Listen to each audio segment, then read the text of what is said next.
नमस्कार. आज आपण करणार आहोत चिकन बिर्याणी. अगदी झटपट अशी होणारी 2 ते 3 माणूस आरामात खाऊ शकेल तापून अशी चिकन बिर्याणी आपण करणार आहोत. त्यासाठी मी इथे घेतलेलं आहे अर्धा किलो चिकन. व्यवस्थित कट करून आणलेलं आहे आणि व्यवस्थित आपण स्वच्छ धुवून घ्यायचं आहे. त्यानंतर इथे आलं, लसूण व कोथिंबीर पेस्ट करून घ्यायची. इथे मी सुहानाचा चिकन बिर्याणी मिक्स वापरत आहे. त्यानंतर आपण सुहाना चिकन बिर्याणी मिक्स, धणा पावडर, जिरा पावडर, हळद, लाल तिखट व गरम मसाला व मीठ हे सगळे मसाले घेतलेले आहेत. त्यानंतर आपण चिकनचं मॅरिनेशन बघूया. त्यामध्ये मी 2 चमचे आलं लसूण पेस्ट टाकत आहे व त्यानंतर घेतलेले सगळे मसाले इथे टाकत आहे व चिकन व्यवस्थित दही घालायचं आहे 2 चमचे. दही घातल्यानंतर व्यवस्थित हाताने असं मी मॅरिनेट करून घेत आहे. हे बघा, हाताने पूर्ण चिकनला मसाला लागला पाहिजे असं मॅरिनेट करून घेतलेलं आहे मी. व्यवस्थित असं घ्यायचं आहे. त्यानंतर इथे मी अख्खा बासमती तांदूळ घेतला आहे. मी इथे 2 ते 3 माणसासाठी करत आहे. त्यानुसार तुम्ही तुमच्या आवडीनुसार कमी जास्त करू शकता. तांदूळ स्वच्छ धुवून भिजत ठेवलेला आहे. इथे पातेल्यात तांदूळ शिजवण्यासाठी पाणी, त्यामध्ये खडे मसाले व तूप घातलेलं आहे. इथे 2 ते 3 मी कांदे घेतलेले आहेत पातळ चिरून. इथे मी कढई तापवून घेत आहे. ते कढई व्यवस्थित तापवून घ्यायची आहे. त्यानंतर मी याच्यात 2 ते 3 पळ्या तेल घालत आहे.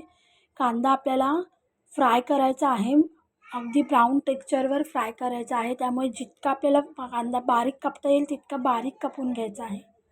त्याचा पूर्ण बरिस्ता तयार करायचा आहे आपल्याला. हे बघा, आपण पूर्ण असं व्यवस्थित ब्राऊन करून घ्यायचं आहे कांद्याला पूर्ण. त्यानंतर इथे पाणी तांदूळ ठेवलेले आहे शिजायला. ते उकळी फुटलेली आहे पाण्याला. त्यामध्ये हे भिजलेले तांदूळ मी घालत आहे. ते तांदूळ 70% शिजवून घ्यायचे आहेत आपल्याला, म्हणजे पूर्ण शिजवून घ्यायचे नाही आहेत.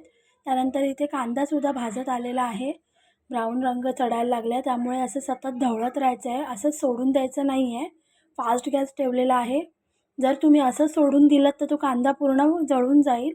त्यानंतर मी ते एक टोमॅटो असा उभा चिरून घेतलेला आहे. बघा, टोमॅटो घातल्यानंतरसुद्धा व्यवस्थित परतवून घ्यायचं आहे.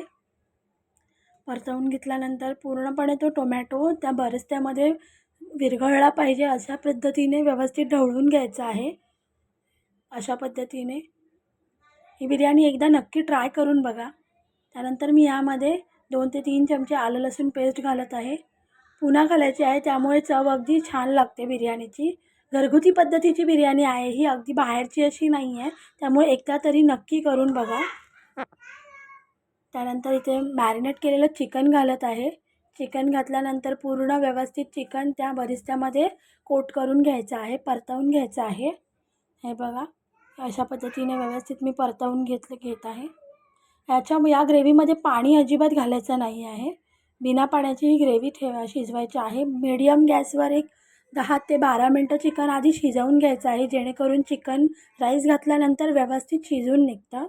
इथे मी कोथिंबीर घालत आहे व पुन्हा झाकण लावून चिकन शिजवून घेत आहे. अजिबात पाण्याचा वापर नाही करायचा. ही ग्रेव्ही अशीसुद्धा तुम्ही चिकनच्या ग्रेव्हीसाठी तयार केला, जर तुम्हाला भाकरीसोबत रोटीसोबत खायचं असेल तर तुम्हाला अगदी सुरेख लागते. ही मी एकदा केलेली होती, अगदी सुंदर लागते. त्यानंतर हे बघा, राईस मी इथे शिजवून घेतलेला आहे.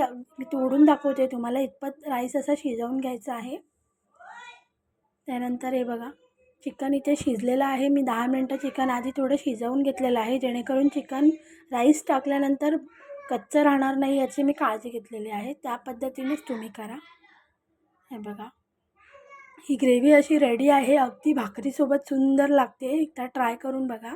त्यानंतर मी इथे 1 लेअर भाताचा टाकलेला आहे. यावर मी कोथिंबीर घालून पुन्हा राहिलेला राईसचा लेअर घालत आहे. मी पुन्हा दुसरा सेकंड लेअर घातला आहे. सेकंड लेअर घातल्यानंतर भात व्यवस्थित आपल्याला चारी बाजूनी हे लावून घ्यायचं आहे. त्यानंतर आपण फ्राईड केलेला कांदा लावायचा आहे व कोथिंबीरसुद्धा लावायची आहे. हे बघा, त्यानंतर झाकण ठेवून मी 15 मिनटं बारीक गॅसवर ठेवत आहे. आपली चिकन